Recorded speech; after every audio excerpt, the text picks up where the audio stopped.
өнөөдөр Монгол улсын эдийн засаг энэ өндөг шиг эмзэг байна. Чанхан нислэхэд, алдаад унгахад хагарчаар ийм эмзэгхэн эдийн засагтай болсон Монгол улс.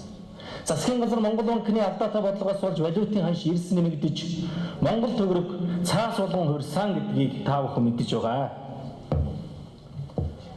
Өнөөдөр энд би та бүхэн нэгдлийн доллар, энэ нэгдлийн Америк долларын нэгдлийн дэвсгэрт 17 бодол Монголын нэг төгрөгтэй тэнцэж байна. Нэг төгрөгтэй тэнцэж байна.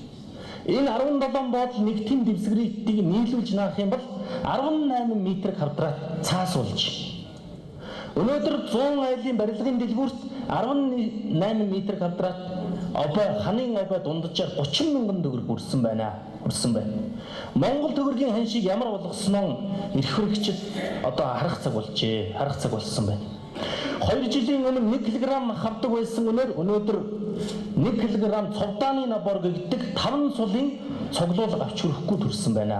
Ард түмний бодит амьдрал өнөөдөр эдийн засаг ийм байгаа гэдгийг эрх хөрөгчдөд бас ард түмэн хэлж өгөөч гэдгийг бол бид бүхнээр уламжилж үг дайсан юм шүү гэдгийг. Тийм учраас энийг өнөөдөр